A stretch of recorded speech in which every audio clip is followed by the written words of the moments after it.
ସାରେ ହଉ ଆପଣ ଯେତେବେଳେ ଆସନ୍ତୁ ଆସନ୍ତୁ ମୁଁ ଆଜି ଏଇଠି ବସିଲି ଦେହ ଦେଖେଇ ସାଇଲା ପରେ ମୁଁ ଯାଇକି ଯିବି।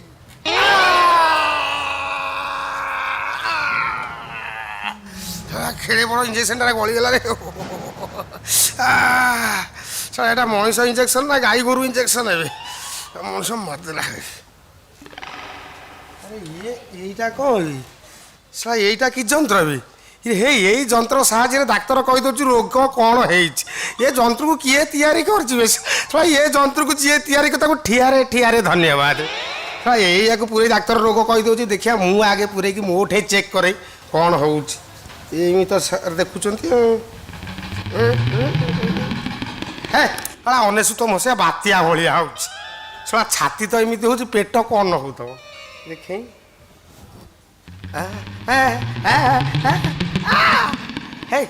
ତା ଭିତରେ ଜାଣିବ ଧଉଳି ଏକ୍ସପ୍ରେସ୍ ଟ୍ରେନ୍ ଚାଲିଛି ଶଳା ମାନିବାକୁ ପଡ଼ିବ ଯନ୍ତ୍ରକୁ ଆଉ ନା ସାର୍ ତ ସବୁ ଏଇଠି ରଖିଦିଆଯାଇଛନ୍ତି ବାସ୍। ହଉ ଦେଖିବା ସାର୍ କୁଆଡ଼େ ଯାଉଛନ୍ତି ମୁଁ ଆଜି ବର୍ତ୍ତମାନ ଏଇଠି ସାର୍ ହେଇଯାଇଛି ଫାର୍ଷ୍ଟ କ୍ଲାସ୍ ଦେଖାଯାଉଛି ବଢ଼ିଆ ହେଲା। ଡାକ୍ତରଙ୍କ ଘର ନା କ'ଣ ଦେଖାଉଛି ସାର୍ ମୁଁ ଆଜି ଦେଖିକି ଯିବି ଆଉ ସାର୍ଙ୍କ ମୁଁ ଦେହ ଦେଖେଇବି।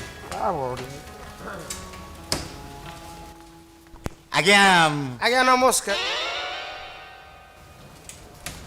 ଇଏ କ'ଣ ଆଜ୍ଞା ଆପଣ କ'ଣ ମୋତେ ନମସ୍କାର ହେଲେଣି ମୁଁ ପୁରା ଆପଣଙ୍କୁ ନମସ୍କାର ହେବା କଥା।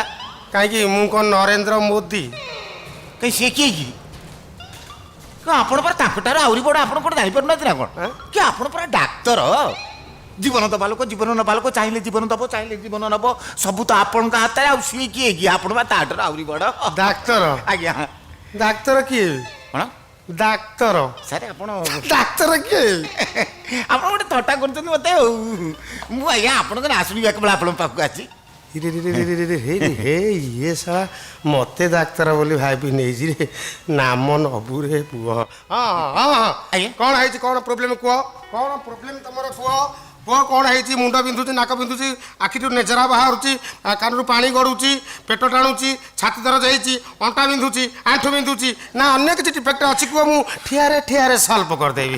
ନାଇଁ ସାର୍ ମୋର କିଛି ହେଇନି। ଆଉ ସାର୍ ମୋ ସ୍ତ୍ରୀର ସ୍ତ୍ରୀ ତମ ସ୍ତ୍ରୀର ମୋ ସ୍ତ୍ରୀର ମୁଁ ବା ଗାଇନିକ୍ ସ୍ପେଶାଲିଷ୍ଟ ଆଜ୍ଞା ବା ଗାଇନିକ୍ ସ୍ପେଶାଲିଷ୍ଟ ମୁଁ ସ୍ତ୍ରୀ ଲୋକମାନଙ୍କୁ ଭଲ ଠିଆରେ ଠିଆରେ ଟ୍ରିଟମେଣ୍ଟ କରେ। ଯୋଉ ସ୍ତ୍ରୀ ଲୋକ ମୋ ପାଖରୁ ଥରେ ଟ୍ରିଟମେଣ୍ଟ ହେଇକି ଯାଇଛି ସିଏ ଆଉ 10-15 ଜଣ ମାଇପଙ୍କୁ ଗାଁରେ ଡାକିକି ଆଣିଛି।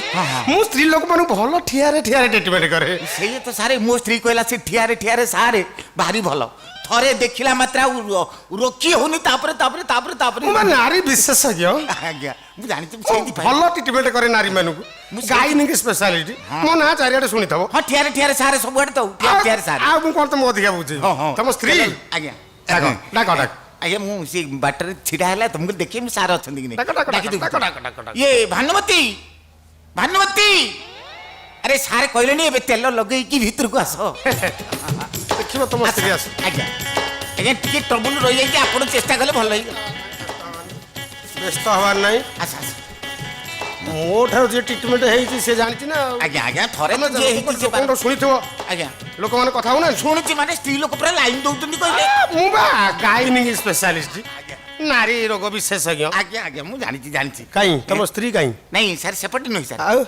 ସାର୍ ଏପଟେ କାଇଁ କାଇଁ କାଇଁ ସାର୍ ସେପଟେ ନୁହେଁ ସାର୍ କୋଉ ପଟେ ସାର୍ ଏପଟେ ମୁଁ ଗୋଟେ ଡକ୍ଟର ମତେ ପଟ ପଟ ପଟ ପଟ କହୁଛି ମୁଁ କ'ଣ ତ ଥଟା ହେବି ତୁ ଥଟା କରୁଛୁ ପଟ ପଟ କ'ଣ କହୁଛୁ ଗୋଟେ ଡକ୍ଟର ନାଇଁ ସାର୍ ଆପଣ ଡକ୍ଟର ମୁଁ ଜାଣୁଛି ମୁଁ ଥଟ୍ଟା କରୁନି ମୁଁ ସତ କଥାଟା କହିଲି ଆପଣ ସେପଟେ ଭୁଲ ଦେଖିଲେ ତ ମୁଁ ଏପଟେ ବୁଲେଇ ଦେଲି ଆପଣ ସେପଟେ ନୁହେଁ ଏପଟେ ବୁଲି ଯାଆନ୍ତୁ ଏଇ ଦେଖନ୍ତୁ